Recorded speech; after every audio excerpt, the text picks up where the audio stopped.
seleccionar diagnósticos presuntivos, por lo menos una lista de los diagnósticos diferenciales, y tomar las primeras decisiones terapéuticas para encaminar al paciente, porque muchas veces ustedes van a estar en urgencia, en consulta general, y ahí van a saber qué hacer por el paciente antes de derivarlo al especialista.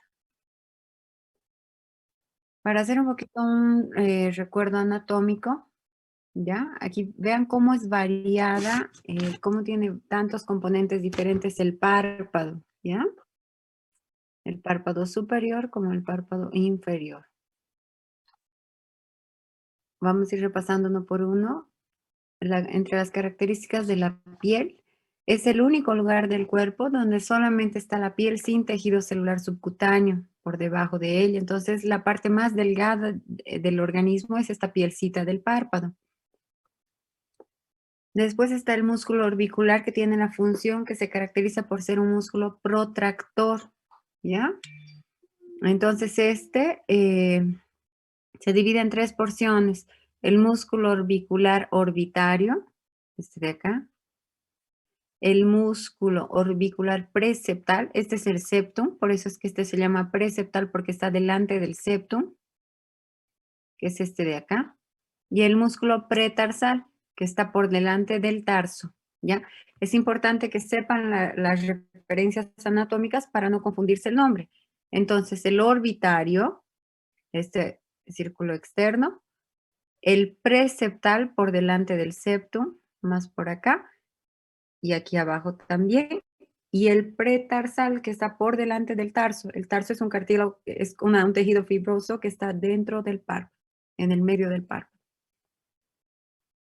Como les he comentado anteriormente, este es el septum orbitario, que divide lo que es una membranita fibrosa que va a dividir la órbita en la porción preseptal, que está por delante del septum, y postseptal, o periorbitaria y orbitaria, propiamente dicha, ¿ya? Y aquí tienen el esquema.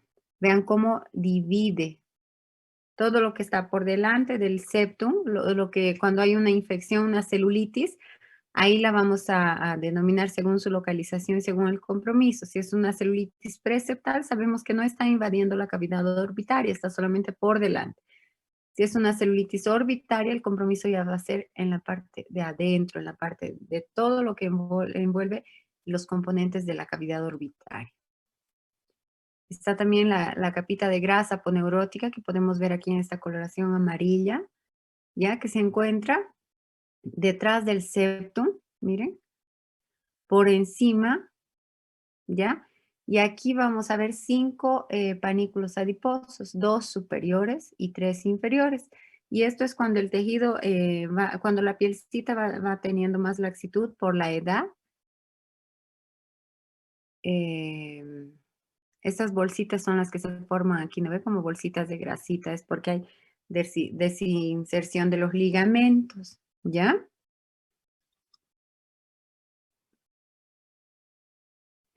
Después están los músculos retractores superiores y hay los músculos retractores inferiores también, que se van a encargar de la apertura del párpado, ¿ya? Y estos vamos a citar el músculo elevador del párpado, que es este de acá, que es el que va a tener la función de elevar el párpado, ¿ya? El músculo elevador del párpado, y el músculo de Miller, que es este de aquí, este chiquitito, que se continúa con el tarso, miren. Esta imagen que se ve acá es el tarso, se continúa con el músculo de Miller. Todo músculo tiene su aponeurosis, chicos. Entonces, aquí está el músculo elevador del párpado, su aponeurosis y el músculo de Miller. Están bien, son vecinos. Y en la parte inferior de los músculos retractores, lo mismo. Tenemos la fascia de la cápsula palpebral, que es esta de acá. El músculo, esta de acá. El músculo tarsal y tenemos su aponeurosis también, ¿ya?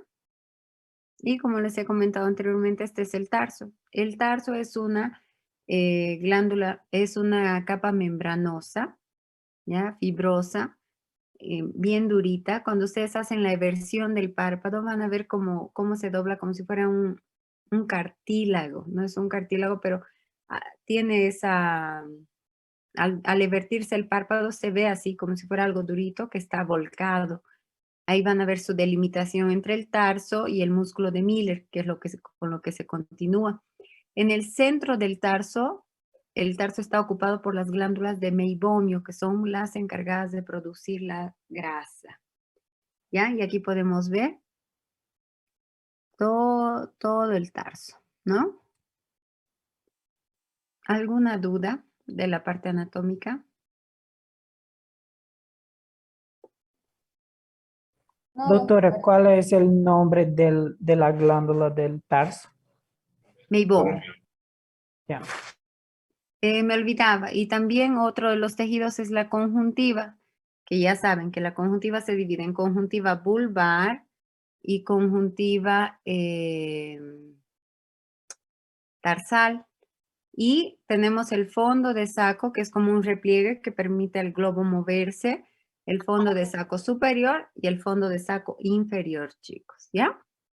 Entonces, la parte anatómica, miren, me he tomado el trabajo de dividir todo ese esquema, de poner tal nombre en tal imagen para que vean y para que estudien, ¿ya? Voy a preguntar referencia anatómica en el examen, entonces estudien. No es de memoria, pero en este esquema está súper fácil de entender. Pasando un poquito a lo que son la patología del párpado, inflamatoria, ¿ya? Vamos a hablar de cuatro quiero que conozcan. Hay más, pero 4 son los importantes. El orzuelo, el chalazion, la celulitis y la infección por herpes. Con respecto al orzuelo, es una infección aguda del borde del párpado, ¿ya? Eso es importante, no se olviden, es un cuadro agudo, no es un cuadro crónico, el orzuelo es agudo. Se denomina interno o externo según la glándula que afecta. Interno cuando afecta la glándula de meibomio. Han visto dónde está ubicada la de meibomio, ¿no ve? En el tarso mismo. Y externo cuando está en glándulas más externas, más superficiales, como la glándula de 6, ¿ya? Pero en sí, no importa el nombre de la glándula. En sí, lo que quiero que sepan es que el orzuelo es un cuadro agudo. ¿Por qué tienen que saber diferenciar un orzuelo de un chalazo? Porque el orzuelo se va a presentar con edema, dolor, rubor, secreción purulenta, y el orzuelo no lo pueden drenar, chicos, porque puede terminar en una complicación peor que es una celulitis.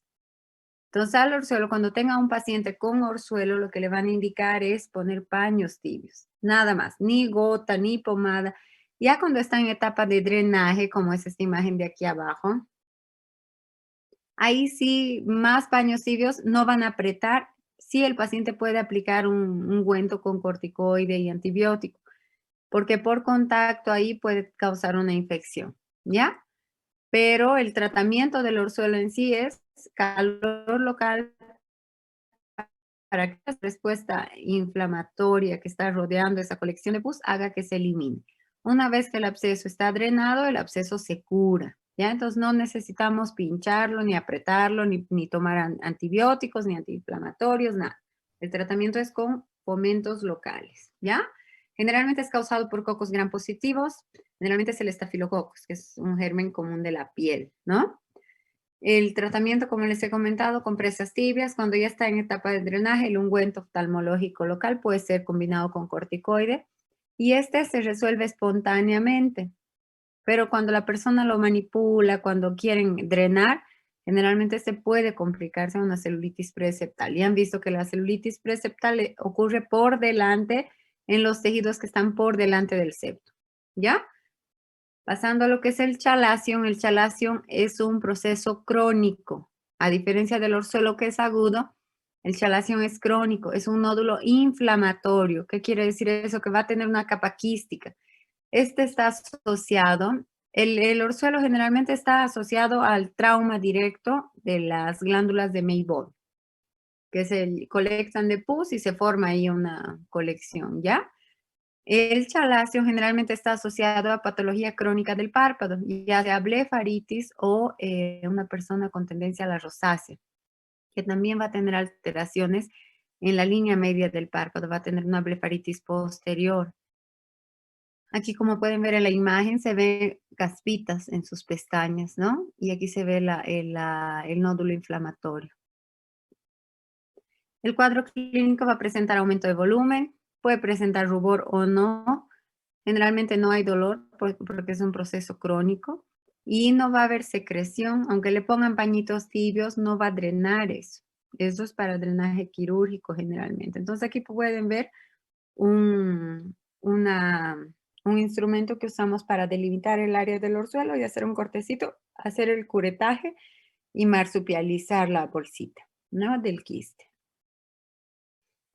Eh, ya respecto a la celulitis preseptal, va a ser un proceso inflamatorio del párpado y de los tejidos blandos periorbitarios. ¿Han visto cuál es el septum? ¿No veo? Otra vez les voy a poner aquí el esquemita.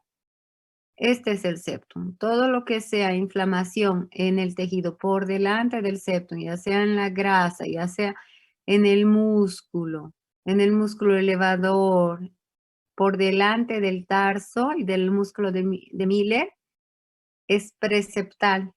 Todo lo que es por detrás del septum y por detrás del músculo de Miller es orbitario o postseptal. ¿Ya? Eso es un referente anatómico súper importante. Generalmente se presenta en niños asociada a sinusitis, a prevalencia del neumococo, focos gram positivos, y en los adultos secundario a trauma o a dacrocistitis crónicas. Está asociado al Staphylococcus aureus y al Streptococcus pyogenes. Ya entre las características clínicas va a presentar edema, eritema, calor local, puede estar acompañado de fiebre, generalmente no, es raro que tenga fiebre, pero sí va a haber un calor local. A diferencia de la celulitis orbitaria o postseptal, que es una complicación grave, que sí va a estar acompañada de fiebre, de dolor a la motilidad ocular, el ojo se ve como congelado, la persona no puede mover. Como han visto, por detrás del septum están los músculos, la cápsula de tendón, la conjuntiva, todo ese tejido que recubre la órbita. Entonces, cuando hay una celulitis en la cavidad orbitaria, es terrible. Puede haber incluso daño en la visión, ¿ya? Entonces, es bien importante hacer estudios de imagen para poder determinar cuando tenemos esos síntomas de visión doble, o el ojo congelado, alteración de la visión, dolor, con edema de párpado, hay que hacer una tomografía con cortes orbitarios para ver si hay ocupación orbitaria, ¿ya? El manejo de la celulitis preseptal es ambulatorio, el manejo de la celulitis orbitaria es de internación, es una urgencia oftalmológica. El manejo en sí es multidisciplinario y más aún si se trata de niños menores de 1 año, chicos, ¿ya? Tiene que estar ahí en conjunto el oftalmólogo, el otorrino, un pediatra si es niño, un infectólogo si es adulto, e incluso a veces hasta un neuro, ¿ya? Dependiendo del grado de compromiso de la comunicación que hay ahí de la infección. Siempre hay que hacer un control a las 24 horas. No podemos ver a un paciente con el párpado edematoso y mandarlo y no saber nada de él. Si el paciente es del campo, sabemos que no va a poder venir, hay alguna sospecha de que va a tener una actividad irregular en los controles, hay que internarlo, ¿ya? Siempre hay que averiguar la situación social del paciente. Porque al rato la persona piensa que no está pasando nada, que no es nada peligroso y después viene con compromiso orbitario y es lamentable. Con respecto al herpes zóster, es una infección viral que se da por reactivación del virus varicela zoster, ¿ya? Se va a presentar como una dermatitis vesicular dolorosa que va a afectar un solo dermatoma, en este caso la rama oftálmica del quinto par. La evolución de la enfermedad, como ya saben, primero vesículas, luego costras y luego va a pasar a la etapa cicatrizal. En la etapa cicatrizal es importante recomendar al paciente como al principio tiene alteraciones de la sensibilidad, tiene dolor antes de la erupción. Muchas veces cuando ya aparece la erupción, él ya se ha rascado, ya ha lesionado todo y ya la cicatrización es muy agresiva y a veces la lesión llega a comprometer el párpado en sí y va a causar unas retracciones bien feas que van a o impedir que el párpado se cierre o impedir que el párpado se retraiga, ¿ya? Entonces hay que tener mucho cuidado con eso. Es muy frecuente en adultos mayores de 60 años y en pacientes inmunodeprimidos también, ¿ya? Puede haber, generalmente el compromiso solamente es de piel, pero puede presentarse con compromiso corneal, también con compromiso del globo ocular. Miren, esta es una lesión característica en la que vamos a ver una queratitis dendrítica, una úlcera dendrítica. Miren, aquí está, esta es una tinción por fluoresceína. Y aquí vemos cómo tiñe a la perfección, como si fueran unos deditos, ¿no? Unas alguitas. Y aquí están, estas son las dendritas. Esta lesión tiene 1, 2, 3, 4, 5, 6, 7, y esta está estallada, como 8 dendritas, ¿ya? Y ahí en las puntitas de las dendritas están la replicación, la actividad viral. Entonces no hay que tocar. Para este caso se refuerza el tratamiento, ya sea con aciclovir en gotas o en gel, ¿ya? De uso oftalmológico, no podemos usar el aciclovir de piel porque puede generar más lesión, más quemadura. Hay uno de uso oftalmológico, ¿ya? Y el tratamiento vía oral, ya sea con aciclovir, con ganciclovir, con valaciclovir, ¿ya? Después de que la lesión se cierra, muchas veces no queda alteración, no queda leucoma, o puede generar una vascularización, como pueden ver aquí, como los vasos para tratar de salvar esa lesión han migrado, ¿ya? Y también si es acompañada de una uveitis, de una lesión ya en cámara anterior, se caracteriza por dejar áreas de atrofia de iris. Miren aquí cómo hay un compromiso en la pigmentación del iris, ¿no? Aquí hay un iris atrófico que ya no tiene el color marroncito. El 50% de los pacientes va a tener una neuralgia posherpética. El diagnóstico es básicamente clínico, ¿ya? Puede haber recurrencia porque se trata de un virus ADN y el tratamiento es el aciclovir, los antivirales, ¿no? ¿Alguna duda de las inflamaciones del párpado, chicos? Doutor, eu tenho. Eu suelo é o mesmo que ter sol no Brasil? Así es el terzo, Ah, ya, está bien. ¿ya? ¿Y el chalazion cómo se llama? No me acuerdo. Calásio, creo, ¿no? Calásio, doutora. Calásio, sí. Ujú. Es eso. El orzuelo, por si acaso, no sale porque alguien le mira mal o porque está con envidia, o no, sale por trauma, ¿ya? Porque hay gente, no, ay, me han mirado y me salió. Y no se muda tampoco, no es contagioso, eso es por trauma directo. Lesiona el conducto de meibomio que está ahí en el tarso y se forma la colección de pus. Bueno, pasando a lo que son las alteraciones de la posición de los párpados, he elegido 4 también, que quiero que sepan el concepto técnico, chicos. Yo sé que tenemos muchos conceptos técnicos en oftalmología, pero es importante para que hagan una buena historia clínica, ya tienen que saber, no pueden hablar como los pacientes, ay, de mi párpado se ha caído, no, tienen que saber expresarse como una tosis, una blefarotosis, ¿ya?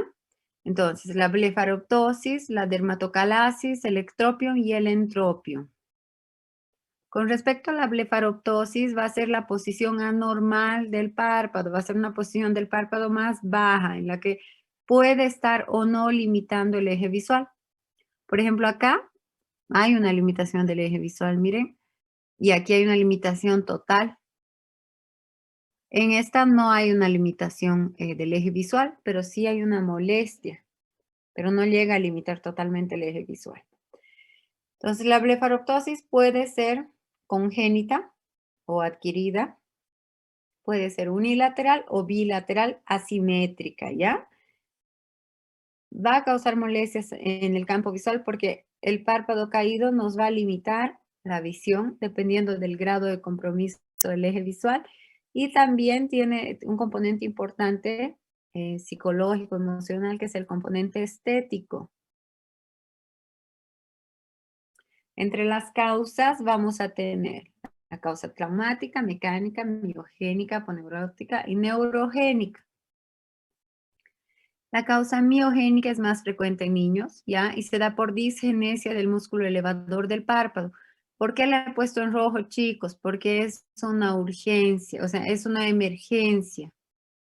Un niño con una blefarotosis como este niño de acá, con el eje visual limitado, probablemente va a terminar en ambliopía antes de sus 7 años. Y ese ojo después, si le queremos operar el párpado para corregir, por la parte estética, no va a tener la funcionalidad conservada de ese ojo, ¿ya? Entonces es importante que la corrección se haga antes del 1º o 2º año. La aponeurótica va a ser por una disrupción en la anatomía o en la función de la aponeurosis, del músculo elevador del párpado. Ya va a haber una disrupción tanto en el músculo como en su aponeurosis. Y hemos visto allá en la referencia anatómica el elevador del párpado es este y su aponeurosis, ¿no? Entonces va a haber una lesión a ese nivel. La mecánica, porque va a haber una masa que va a ocasionar un peso sobre el párpado y no va a dejar que este se eleve. Aquí podemos ver cómo hay una masa en el párpado superior que está evitando que ese ojito se abra completamente, ¿no? La traumática, ya sea por una lesión, por una sección del músculo elevador del párpado o de su aponeurosis. Miren acá, una lesión, ¿no ve que ha seccionado y ha causado una alteración, una fibrosis en la reparación? Y la neurogénica, donde va a haber una interrupción en la inervación de los músculos retractores, en la parálisis de tercer par craneal. Cualquier persona que tenga una tosis, una blefarotosis, chicos, tienen que sospechar de una patología neurismática o tumoral. No le pueden mandar a su casa así nomás. Ya, sí o sí hay que pedir una tomografía.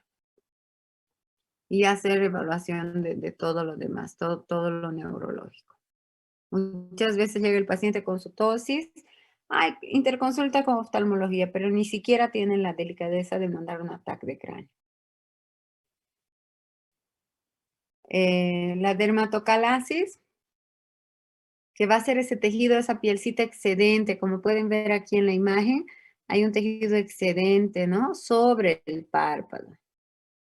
Va a estar ahí haciendo un plieguecito. Esta puede ser bilateral, no necesariamente simétrica, puede un ladito tener más, pero la característica esté laxo en ambos lados.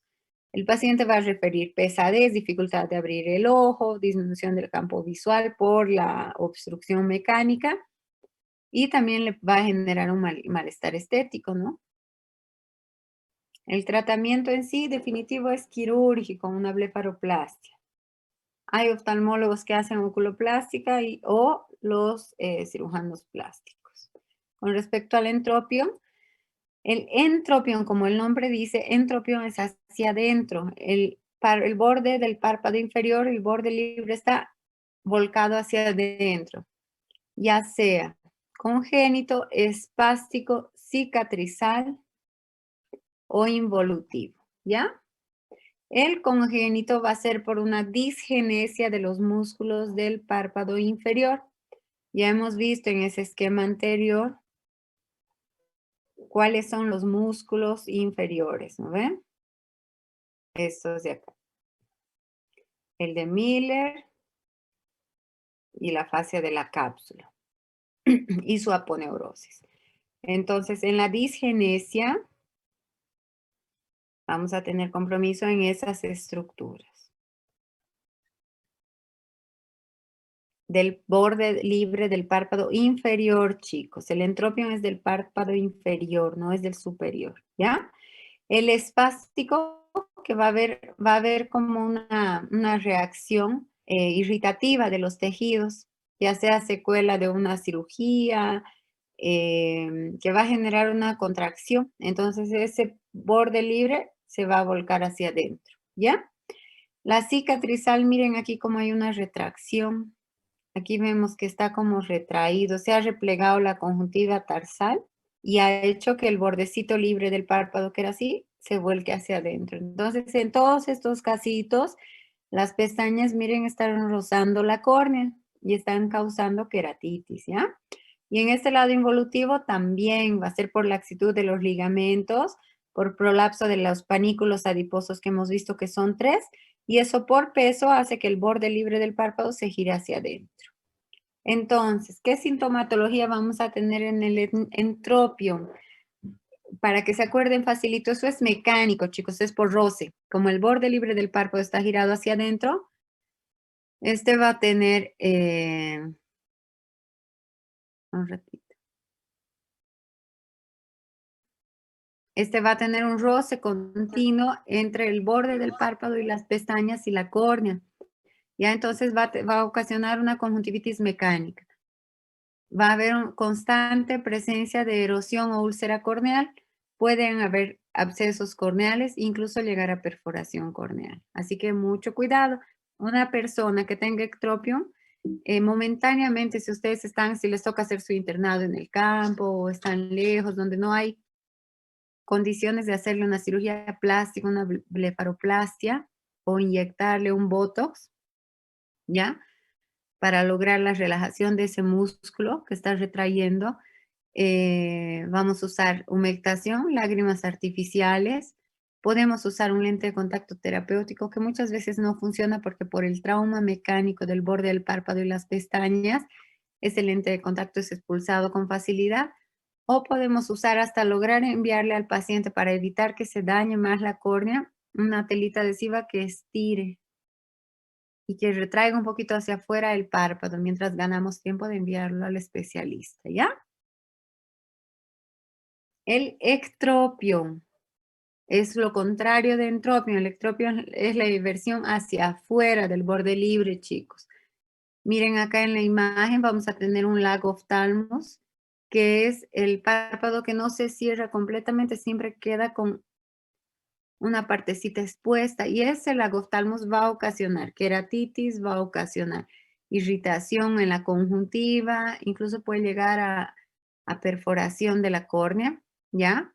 El tejido de la conjuntiva, por estar tan expuesto mucho rato hacia afuera, ese tejido que es mucoso va a empezar a queratinizarse, va a empezar a ponerse más resistente por la exposición y por la resequedad, y el paciente va a tener continuamente sensación de cuerpo extraño por la queratitis corneal, ¿ya? El ectropion puede ser congénito, es frecuente en los pacientes con síndrome de Down. Miren aquí su queratinización. El párpado está vertido afuera, pero como la conjuntiva se ha hipertrofiado y se ha queratinizado. Puede ser paralítico, ya sea por parálisis del tercer par. Miren cómo este paciente logra ocluir el párpado del ojo derecho, pero el izquierdo no. Y él lleva el ojito hacia arriba para evitar ese dolor, esa sequedad en la córnea. Puede ser cicatrizal, ya sea por una secuela de un trauma o una secuela de infección. Miren aquí cómo el ectropion que ha quedado retraído hacia afuera y ha queratinizado toda la conjuntiva. Miren esa característica de la conjuntiva. Puede ser mecánico por ocupación de una masa, y esa presencia de esa masa que es tan grande aquí en el tejido del circundante al párpado ha desplazado el borde libre del párpado hacia afuera, y puede ser involutivo también. Miren aquí otra vez las bolsitas de grasa orbitaria, la desinserción de los ligamentos, la queratinización del tejido, y de hecho que este ojito ya no ve, porque se ve aquí que tiene un leucoma, ¿ya? Es un ojito que probablemente ha perforado y ha sanado por segunda intención. ¿El tratamiento cuál es? Lo mismo del entropion, lubricación. En este sí podemos poner un lente de contacto terapéutico porque no va a haber roce, no lo va a expulsar, y podemos usar sí una cintita adhesiva hacia arriba para retraer. Cuando el paciente tiene un ectropion, el puntito lagrimal por donde se drena la colección de lágrimas va a estar revertido hacia afuera, entonces no va a haber por dónde drenar y va a haber constante epífora. Entonces, ayudando con una telita adhesiva hasta que se pueda encaminar al especialista, eso va a ser de gran ayuda. ¿Alguna pregunta de la posición de los párpados, chicos? No, doctora. No, doctora. Ya, a ver, vamos a... Faltan 5 minutos. Recording stopped. Un ratito, no se muevan. Voy a tomar lista.